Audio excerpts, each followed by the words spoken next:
1754년 겨울, 한양의 찬 기운이 골목마다 스며들던 날, 화와농주 저택에서 한 아이의 울음이 맑게 터졌습니다. 아이의 이름은 정후겸. 태어날 때부터 그는 평범한 아이가 아니었습니다. 숙종의 후손이라는 혈통은 그의 몸에 새겨진 문장처럼 따라붙었고, 그 문장은 축복이면서도 때로는 칼날 같은 굴레가 되었습니다. 그는 인조의 셋째 아들 효종의 계통을 잇는 화와농주의 양자로 들어가며 왕실의 피를 상징하는 살아있는 증거가 되었습니다. 하지만 그 증거는 누군가에게는 자랑이고 누군가에게는 위협이었습니다. 조선 후기의 궁궐과 조정은 겉으로는 질서정연해 보였지만 그 아래에서는 파벌의 숨결과 혈통의 계산이 늘 끓고 있었습니다. 정후겸은 아직 그 사실을 알지 못한 채 눈앞의 사랑과 온기 속에서 자라났습니다. 화와농주는 아이를 품에 안고 오래도록 바라보곤 했습니다. 왕실 여성으로서 그녀에게 양자는 단순한 가족이 아니었습니다. 그것은 혈통을 잇는 정치적 선택이자 자신의 존재를 조정의 권력 지도 위에 새기는 방식이기도 했습니다. 그러나 옹주의 손길은 때로 정치보다 더 솔직했습니다. 어린 정후겸이 무릎 위에 앉으면 옹주는 아이의 머리칼을 정갈히 쓸어 넘기고 조용한 목소리로 예시이야기를 들려주었습니다. 효종의 초상화 앞에 촛불이 흔들리던 밤, 가야금 줄이 낮게 울리고 창문 밖 바람이 처마 끝을 스치면 옹주는 마치 주문처럼 말하곤 했습니다. 겸아, 이것이 효종 대왕이시다. 너의 피는 이 나라의 뿌리와 이어져 있다. 어린아이는 초상 속 눈빛을 바라보다가도 곧 옹주의 품에서 잠이 들었습니다. 그에게 왕실의 피는 아직 뜨거운 숙명이라기보다 양어머니가 들려주는 다정한 이야기의 일부였을 뿐입니다. 하지만 조선은 아이의 성장만큼 천천히 움직이지 않았습니다. 1762년 왕실의 하늘이 갈라지는 사건이 일어납니다. 영조의 아들 사도세자가 뒤주에 갇혀 죽음을 맞은 것입니다. 그날의 충격은 궁궐 바깥의 백성들에게도 번개처럼 퍼졌고 궁 안쪽에서는 더 깊고 음울한 흔들림으로 번졌습니다. 정후겸에게 그 사건은 이해할 수 없는 공포로 남았습니다. 8살이 차에 되지 않았던 아이는 어른들의 입술이 굳어지는 것을 보았고 밤마다 등불 아래에서 낮아지는 목소리를 들었습니다. 화와농주는 아이의 입을 손으로 막듯 조심스럽게 타일렀습니다. 그 일은 함부로 입에 올릴 일이 아니다. 그 말은 단순한 훈계가 아니었습니다. 궁궐에서 말은 칼이 될 수 있고 칼은 피를 부르기 때문입니다. 정후겸은 그날 처음으로 왕실의 피가 반드시 보호막이 되지 않는다는 사실을 몸으로 느꼈습니다. 왕의 아들이 왕에게 죽임을 당할 수 있는 나라에서 혈통은 축복이 아니라 표적이 될 수도 있었습니다. 사도세자의 죽음 이후 조정의 공기는 더 팽팽해졌습니다. 노론과 소론의 대립은 다시 예리해졌고 누가 정통인가라는 질문이 사람들의 마음속에서 살아 움직였습니다. 혈통과 정통은 정치의 언어가 되었고 정치의 언어는 사람의 생사를 흔들었습니다. 정후겸은 화와농주의 보호 아래 비교적 안전하게 자랐지만 안전은 늘 조건부였습니다. 옹주의 품은 따뜻했으나 그 품 바깥의 세상은 계산으로 움직였습니다. 누군가는 그를 효종 계통의 귀한 피라 했고 누군가는 언젠가 문제를 만들 수 있는 피라 속삭였습니다. 아이는 그런 속삭임을 정확히 이해하진 못했지만 어른들이 자신을 바라보는 시선이 종종 다르다는 것은 알았습니다. 칭찬처럼 들리는 말이 어딘가 불편하게 가슴에 남는 순간이 늘어났습니다. 1770년대 초 정후겸은 청년이 되어 학문을 닦기 시작합니다. 성균관 근처의 서원과 선비들의 세계는 그에게 새로운 공기를 주었습니다. 글을 읽고 경전을 외우고 시를 짓고 논변을 익혔습니다. 스승은 엄격했지만 한편으로는 그를 걱정했습니다. 겸아, 탕평의 뜻을 잊지 말아라. 어느 파에 기대지 말고 오직 나라를 위하라. 청년 정후겸은 고개를 깊게 숙였습니다. 그는 자신의 처지가 어떤 오해를 불러올 수 있는지 어렴풋이 알고 있었고, 그래서 더더욱 충성이라는 말에 기대려 했습니다. 충성은 자신을 지키는 가장 안전한 옷처럼 보였습니다. 그러나 정치의 계절은 사람의 뜻과 다르게 흐르는 법입니다. 그의 마음속에는 또 하나의 기억이 남아 있었습니다. 사촌 이산, 훗날 정조가 되는 그 아이와 함께 놀던 어린 시절의 장면입니다. 궁의 정원에서 나무검을 휘두르며 웃던 두 소년의 목소리는 시간이 지나도 가끔 귓가에 되살아났습니다. 그때만 해도 두 사람은 서로가 서로의 미래를 위협할 수 있다는 생각을 하지 못했습니다. 1776년 봄이 오기 전의 공기가 아직 차가울 무렵 화와농주의 병세가 깊어졌습니다. 옹주의 얼굴은 창백했고 말끝은 바람처럼 가늘었습니다. 정우겸은 양어머니의 손을 붙잡고 버티듯 앉아 있었습니다. 옹주는 마지막 힘을 모아 아이, 이제는 청년이 된 양자에게 낮은 목소리로 당부했습니다. 겸아, 내 피는 왕실의 피다. 그 피를 지키되 피를 흘리지는 말아라. 그 말은 단순한 유언이 아니었습니다. 정치의 피비린내를 겪어본 왕실 여인의 경고였습니다. 하지만 정후겸은 그 의미를 온전히 이해하지 못했습니다. 그는 그저 명심하겠습니다라고 답하며 눈물을 삼켰고 얼마 지나지 않아 빗소리와 함께 옹주의 숨이 멎었습니다. 그 순간 정후겸의 보호막이 사라졌습니다. 사랑의 품이었던 화와 농주의 집은 이제 더 이상 그를 지켜줄 힘이 없었습니다. 옹주의 장례가 끝나기도 전에 조선의 하늘은 또 한 번 크게 흔들립니다. 영조의 마지막 날이 다가온 것입니다. 52년 통치의 끝자락, 창경궁의 공기는 무겁고 조용했습니다. 임종을 지키는 신하들과 왕족들 사이에서 정우겸도 모습을 드러냈습니다. 그 회랑에서 그는 사촌 이산과 마주칩니다. 예전의 장난스러운 소년이 아니라 곧 왕이 될 사람의 눈빛이었습니다. 두 사람은 형식적인 인사를 나누었지만 그 짧은 순간에도 보이지 않는 거리가 생겨나는 듯 했습니다. 정우겸은 충성을 다짐했으나 이산의 눈동자에는 낯선 빛이 스쳤습니다. 의심, 경계, 그리고 결심. 영조가 숨을 거두고 조선의 권력은 새로운 손으로 넘어가려 하고 있었습니다. 그리고 정우겸은 그 권력이 가장 예민하게 반응할 수 있는 혈통을 가진 인물로 조용히 시선의 중심에 놓이기 시작했습니다. 왕이 바뀌는 순간 가까운 피는 가장 먼저 계산됩니다.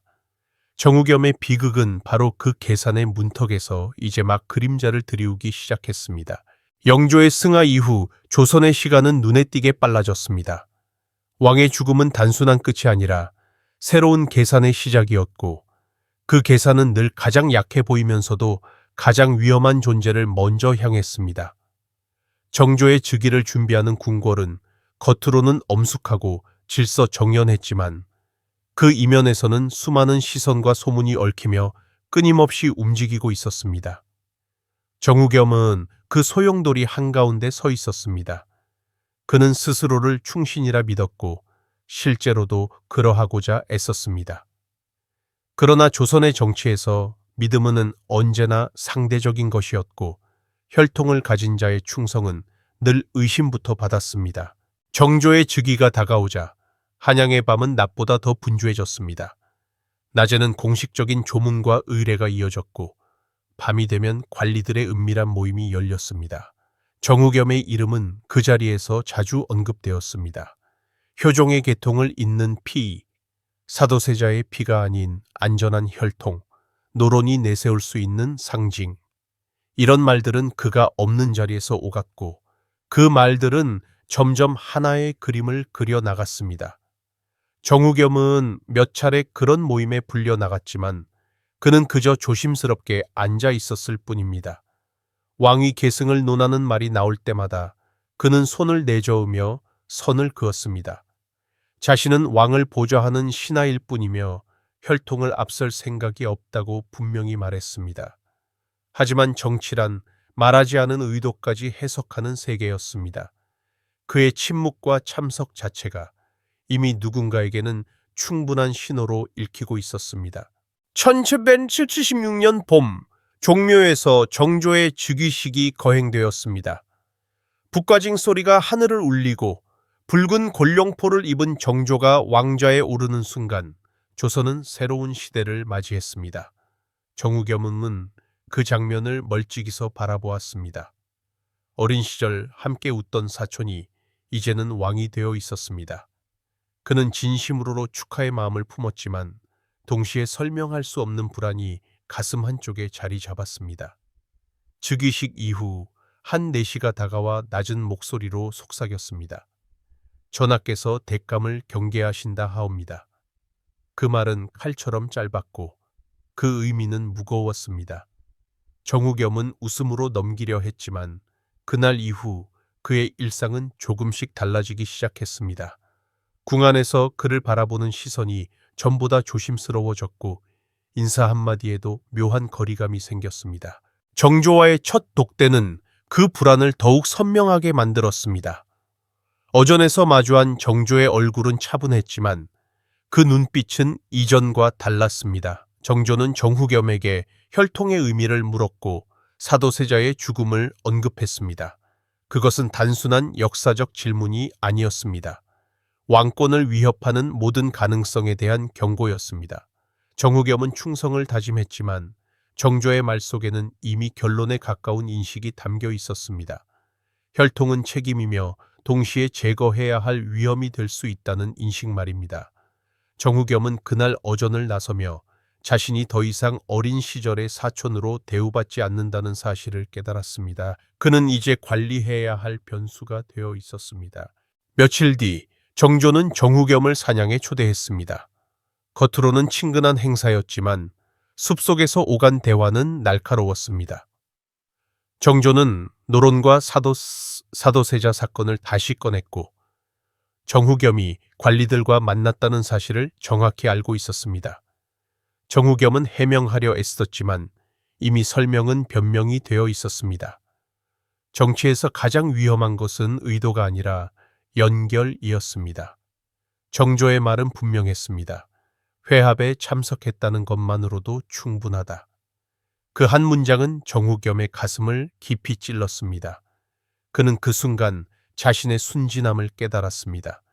정치에서 무심함은 죄가 될 수 있었고 피하려 했던 자리조차 함정이 될 수 있었습니다. 정조의 즉위 이후 노론과 소론의 대립은 더욱 날카로워졌습니다. 노론 내부에서는 정후겸을 중심으로 한 상징 만들기가 조용히 진행되었습니다. 그는 원하지 않았지만 그의 이름은 이미 계획의 일부가 되어 있었습니다. 안동 김씨 가문을 비롯한 몇몇 인물들은 은근히 그의 혈통을 강조하며 말을 던졌습니다. 정통이란 무엇인가? 조선의 안정을 위해 어떤 피가 필요한가? 정후겸은 그때마다 강하게 선을 그었습니다. 그는 반역이라는 말이 얼마나 무거운지 알고 있었고 그것이 어떤 끝으로 이어지는지도 알고 있었습니다. 그러나 그의 거절은 그를 보호하지 못했습니다. 오히려 그의 이름은 더 자주, 더 은밀하게 사용되었습니다. 어느 날 밤 정후겸은 자신의 저택에서 이상한 기척을 느꼈습니다. 달빛 아래에서 누군가 담을 넘는 그림자가 스쳤고 그는 검을 쥔 채 쫓아나갔습니다. 그러나 그가 본 것은 이미 사라진 내시의 뒷모습뿐이었습니다. 첩자였습니다. 그 순간 정후겸은 확신했습니다. 자신은 이미 감시의 대상이 되었고 모든 행동이 기록되고 있다는 사실을 말입니다. 그는 더 이상 어떤 모임에도 나가지 않겠다고 결심했지만 이미 흐름은 되돌릴 수 없는 지점에 와 있었습니다. 그가 쓰지 않은 편지, 그가 하지 않은 말들이 그의 이름으로 만들어지고 있었습니다. 며칠 뒤 열린 궁중연회에서 정조는 정후겸에게 효종을 기리는 시를 읊어보라고 명했습니다. 정후겸은 침착하게 시를 읊었지만 그 시는 오히려 그의 혈통을 강조하는 증거처럼 받아들여졌습니다. 정조의 미소는 차가웠고 그 미소 속에는 분명한 경계가 담겨 있었습니다. 그날 밤 정조의 밀실에서는 정후겸의 이름이 적힌 문서들이 검토되고 있었습니다.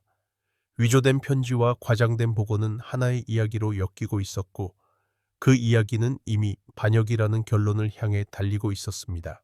정후겸은 점점 고립되었습니다. 그는 자신이 아무리 충성을 말해도 그 말이 닿지 않는 벽이 생겼다는 것을 느꼈습니다. 왕권을 강화해야 하는 젊은 왕에게 효종의 피를 이은 청년은 너무도 불안한 존재였습니다.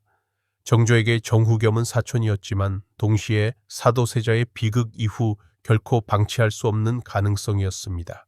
그렇게 정치의 논리는 인간의 관계를 밀어내고 계산만을 남겼습니다. 정후겸의 삶은 이제 개인의 선택이 아니라 권력의 필요에 따라 정해지는 방향으로 흘러가고 있었습니다. 체포의 그림자는 이미 그의 저택 앞까지 와 있었고 그 사실을 아는 사람은 많지 않았습니다. 그러나 정후겸 자신은 느끼고 있었습니다. 이 길의 끝이 평범하지 않으리라는 것을, 그리고 그 끝이 점점 가까워지고 있다는 것을 말입니다. 1776년 여름, 한양의 공기는 무겁게 가라앉아 있었습니다. 장마를 앞둔 습기와 함께 궁궐 안팎에는 설명할 수 없는 긴장감이 감돌았습니다. 정후겸은 그 공기의 변화를 누구보다 먼저 느끼고 있었습니다. 거리에서 마주치는 관리들의 시선은 예전보다 짧아졌고 인사는 형식만 남긴 채 빠르게 끝났습니다. 누군가는 그를 피했고 누군가는 필요 이상으로 공손했습니다. 그것은 곧 위험의 신호였습니다. 조선의 정치에서 지나친 공손함은 이미 마음속에서 선을 그었다는 의미이기도 했습니다. 결국 그날 밤은 예고 없이 찾아왔습니다. 달이 중천에 떠있던 깊은 밤, 정후겸의 저택은 갑작스러운 소란에 휩싸였습니다. 대문이 거칠게 부서지듯 열리고 횃불을 든 금군들이 들이닥쳤습니다. 정후겸, 반역 혐의로 체포한다. 그 짧은 외침은 모든 것을 끝내기에 충분했습니다. 정후겸은 잠자리에서 벌떡 일어났지만 이미 선택지는 없었습니다. 그는 저항하지 않았습니다. 도망칠 수도 있었지만 그는 그러지 않았습니다. 도망은 곧 죄의 인정이 될 것이고 그는 끝까지 충신으로 남고자 했습니다. 포박된 채 저택을 나서며 그는 마지막으로 집안을 둘러보았습니다. 화와농주와 함께 보냈던 시간의 흔적들이 밤속에 잠겨 있었습니다. 의금부로 끌려간 정후겸을 기다리고 있던 것은 차가운 돌바닥과 침묵이 아니었습니다. 곧바로 시작된 것은 신문과 고문이었습니다. 채찍이 살을 갈랐고 피가 바닥에 떨어졌습니다. 형리들은 같은 질문을 반복했습니다. 정조를 해하려 했느냐? 노론과 결탁했느냐? 정후겸의 대답은 변함없었습니다. 그는 결코 반역을 꾀한 적이 없으며 왕에게 충성을 다했을 뿐이라고 말했습니다. 고문은 점점 가혹해졌지만 그의 말은 바뀌지 않았습니다. 그는 알고 있었습니다. 이 자리는 진실을 밝히는 자리가 아니라 이미 정해진 결론을 확인하는 절차일 뿐이라는 것을. 감옥의 밤은 길고 어두웠습니다. 쇠사슬에 묶인 채 홀로 남겨진 정후겸은 자신의 생을 되돌아보았습니다. 화와농주의 품에서 자라던 어린 시절, 궁궐에서 사촌 이산과 함께 웃던 기억, 그리고 자신을 지켜주리라 믿었던 혈통의 이름. 그 모든 것이 이제는 무거운 족쇄가 되어 있었습니다. 그는 비로소 양어머니의 마지막 말이 무엇을 의미했는지 이해했습니다. 피를 지키되 흘리지는 말아라. 그러나 조선의 현실에서 왕실의 피를 가진 자가 피를 흘리지 않는 길은 거의 없었습니다. 그 피는 언제나 권력의 계산 속에서 요구되었습니다. 며칠 뒤 열린 재판은 재판이라기보다 형식에 불과했습니다. 관리들은 무표정한 얼굴로 앉아 있었고 정후겸의 혐의는 이미 문서로 완성되어 있었습니다. 그가 쓰지 않는 편지, 그가 하지 않는 말들이 증거로 제시되었습니다. 정후겸은 마지막으로 자신의 억울함을 호소했지만 그의 목소리는 넓은 재판정에서 허공으로 흩어졌습니다. 사형 선고는 담담하게 내려졌습니다. 반역의 죄로 참수에 처한다. 그 순간 그는 오히려 이상하리만큼 차분해졌습니다. 이미 마음속에서는 오래전에 각오를 끝냈기 때문이었습니다. 재판이 끝난 뒤 그는 다시 감옥으로 돌아왔습니다. 이제 남은 시간은 하루뿐이었습니다. 그날 밤 뜻밖의 방문객이 그를 찾아왔습니다. 감옥 문이 열리고 정조가 홀로 들어섰습니다. 왕이 직접 죄수를 찾는 일은 극히 이례적인 일이었습니다. 두 사람은 말없이 서로를 바라보았습니다. 한때는 나무검을 들고 뛰놀던 사촌이었지만 지금은 왕과 반역자라는 이름이 그들 사이를 가르고 있었습니다. 정조의 얼굴에는 피로와 갈등이 동시에 드러나 있었습니다. 정조는 조용히 말했습니다. 네가 죽어야 조선이 안정된다. 그 말은 명령이 아니라 고백처럼 들렸습니다. 정후겸은 씁쓸하게 웃었습니다. 그는 노론이 자신을 이용했음을 알고 있었고 정조 역시 그것을 알고 있다는 사실도 느낄 수 있었습니다. 그러나 정조에게 중요한 것은 진실의 전부가 아니었습니다. 중요한 것은 왕권이었습니다. 사도세자의 죽음 이후 정조는 그 어떤 가능성도 방치할 수 없었습니다. 효종의 피를 이은 정후겸은 의도가 없더라도 언젠가 깃발이 될 수 있는 존재였습니다. 정후겸은 더 이상 변명하지 않았습니다. 그는 마지막으로 왕에게 말했습니다. 부디 조선을 바르게 이끄시길 바랍니다. 그것은 충신의 마지막 말이었습니다. 정조는 아무 대답 없이 자리를 떠났습니다. 그의 발걸음은 무거웠고 감옥 안에는 다시 침묵만이 남았습니다. 그날 밤 정후겸은 종이와 붓을 앞에 두었지만 끝내 편지를 쓰지 못했습니다. 누구에게도 남길 말이 없었기 때문입니다. 그의 삶은 이미 역사 속에서 다른 이름으로 기록될 것이 분명했습니다. 이튿날 새벽 형장으로 가는 길에 정후겸은 베개에 쇠사슬을 찬 모습으로 거리를 지나갔습니다. 백성들은 수군거리며 그를 바라보았습니다. 왕실의 피를 이은 자가 반역자로 끌려가는 모습은 그 자체로 조선 정치의 냉혹함을 보여주는 장면이었습니다. 그는 고개를 들지 않았습니다. 하늘에는 먹구름이 드리워 있었고 빗방울이 떨어지기 시작했습니다. 형장에 도착한 그는 단 위에 무릎을 꿇고 마지막으로 하늘을 올려다보았습니다. 그의 마음은 마음은 놀라울 정도로 평온했습니다.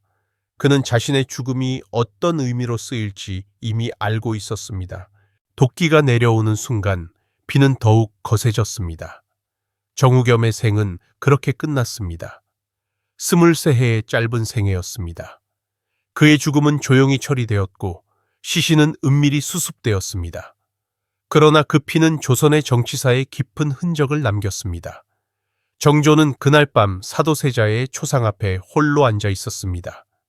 그는 자신이 선택한 길의 무게를 알고 있었습니다.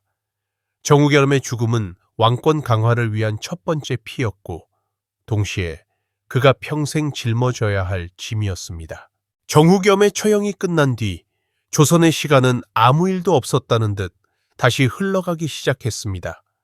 형장은 깨끗이 정리되었고 비에 씻긴 피의 흔적은 흔적도 없이 사라졌습니다. 그러나 사람들의 기억에서 그 이름이 곧바로 지워진 것은 아니었습니다. 한동안 한양의 골목과 사랑채 그리고 술잔이 오가는 자리에서는 낮은 목소리로 그의 이야기가 오르내렸습니다. 정후겸은 정말 반역자였을까? 왕실의 피를 가졌다는 이유만으로 희생된 것은 아닐까?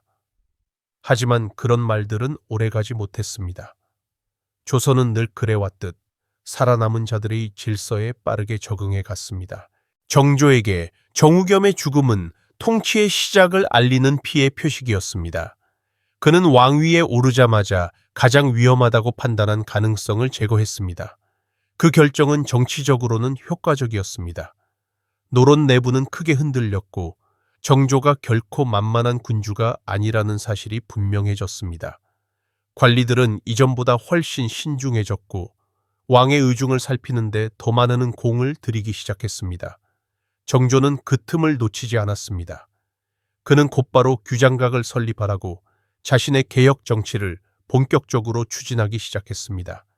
학문과 정책, 인재 양성을 통해 왕권을 강화하겠다는 구상이 현실이 되어가고 있었습니다.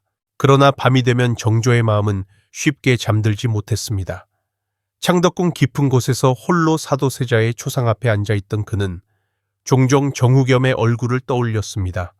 어린 시절 함께 웃던 사촌의 모습과 형장에서 배기를 입고 서 있던 청년의 모습이 겹쳐졌습니다.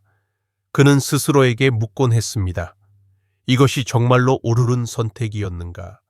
아버지의 원한을 풀기 위해 그리고 조선을 안정시키기 위해 반드시 필요했던 희생이었는가? 왕으로서의 이성과 인간으로서의 감정은 늘 충돌했습니다. 정조는 그 갈등을 누구에게도 드러내지 않았습니다. 왕은 흔들려서는 안 되는 존재였기 때문입니다. 시간이 흐르면서 정우겸의 이름은 점점 공식 기록에서 멀어졌습니다. 실록에는 반역자로 정리되었고 그 이상의 설명은 붙지 않았습니다. 그의 무덤은 한동안 방치되었고 찾아오는 이도 드물었습니다. 그러나 역사는 언제나 하나의 시선만으로 완성되지 않습니다. 후대의 학자들은 정우겸 사건을 다시 들여다보기 시작했습니다. 그가 정말로 반역을 꾀했는지 아니면 정치적 계산 속에서 제거된 인물이었는지에 대한 논의가 이어졌습니다. 실록의 기록과 야사의 전승 그리고 당시 정치 상황을 종합해보면 그의 혐의에는 많은 의문점이 남아 있었습니다. 정우겸은 왕이 되려 한 인물이라기보다는 왕이 될 수 있다는 가능성 그 자체였다고 보는 해석도 등장했습니다. 조선의 정치에서 가능성은 곧 위험이었습니다. 특히 사도세자의 죽음이라는 깊은 상처를 안고 즉위한 정조에게 왕실 혈통을 가진 또 다른 젊은 남성은 언제든 반대 세력이 내세울 수 있는 깃발이 될 수 있었습니다. 정우겸이 아무리 충성을 말해도 그의 존재 자체가 정치적 불안을 상징하는 한 그 결말은 이미 정해져 있었는지도 모릅니다. 그렇게 보면 그의 비극은 개인의 잘못이라기보다 구조가 만들어낸 필연에 가까웠습니다. 정조의 통치는 이후 24년 동안 이어졌습니다. 그는 개혁군주로 평가받으며 많은 업적을 남겼습니다. 규장각을 중심으로 학문을 장려했고 수원 화성을 건설하며 왕권과 민생을 동시에 고려하려 했습니다. 그러나 그의 개혁은 끝내 완성되지 못했습니다. 정조가 세상을 떠난 뒤 조선은 다시 세도 정치의 길로 접어들었습니다. 그 과정에서 정우겸의 이름은 거의 언급되지 않았습니다. 그의 희생 위에 세워졌던 왕권의 이상은 후계자들에 의해 지켜지지 못했습니다. 그럼에도 불구하고 정우겸의 이야기가 오늘날까지 전해지는 이유는 분명합니다. 그것은 그의 죽음이 단순한 개인의 비극을 넘어 권력의 본질을 드러내는 사건이기 때문입니다. 그는 선택받은 혈통으로 태어났지만 그 혈통 때문에 살아남지 못했습니다. 혈연은 보호막이 아니라 표적이 되었고 충성은 증명해도 믿어지지 않았습니다. 조선의 정치에서 왕실의 피는 축복과 저주의 경계 위에 놓여 있었습니다. 정우겸은 그 경계를 넘지 않았지만 그 위에 서 있었다는 이유만으로 제거되었습니다. 우리는 이 이야기에서 몇 가지 중요한 질문을 마주하게 됩니다. 권력이란 무엇인가? 그것은 나라를 지키기 위한 수단인가? 아니면 스스로를 지키기 위한 장치인가? 정조의 선택은 왕으로서 이해할 수 있는 결정이었을지도 모릅니다. 그러나 인간 정조에게 그것은 평생 지워지지 않는 상처로 남았습니다. 권력은 때로 가장 가까운 사람을 가장 먼저 희생시키며 그 희생 위에서만 안정을 얻습니다. 정우겸의 죽음은 그 잔혹한 진실을 조용히 증명합니다. 또한 역사는 누구의 기록인가? 라는 질문도 남습니다. 정우겸은 실록 속에서는 반역자였지만 다른 시선에서는 정치적 희생양이었습니다. 역사는 늘 승자의 언어로 정리되지만 그 이면에는 말해지지 않는 삶들이 존재합니다. 우리는 그 틈을 들여다봄으로써 비로소 과거를 입체적으로 이해할 수 있습니다. 정우겸은 이름 없이 사라진 수많은 인물 중 하나일지도 모릅니다. 그러나 그의 이야기는 권력과 인간의 관계를 생각하게 만드는 강한 질문을 남깁니다. 오늘날 정우겸의 무덤 앞에 서면 그곳은 놀라울 만큼 조용합니다. 바람에 풀잎이 흔들리고 새 한 마리가 날아올 뿐입니다. 23년의 짧은 생애를 살다 간 한 청년의 이야기가 이렇게 고요 속에 잠들어 있습니다. 그러나 그의 침묵은 공허하지 않습니다. 그것은 우리에게 묻고 있습니다. 만약 당신이 그 자리에 있었다면 다른 선택이 가능했겠는가? 권력과 정의, 충성과 생존 사이에서 인간은 어디까지 버틸 수 있는가? 정우겸의 비극은 끝난 이야기처럼 보이지만 사실은 지금도 반복되고 있는 질문입니다. 권력은 여전히 사람을 시험하고 혈연과 관계는 여전히 정치의 도구가 되며 역사는 여전히 선택된 이야기만을 남깁니다. 그래서 우리는 이 이야기를 기억해야 합니다.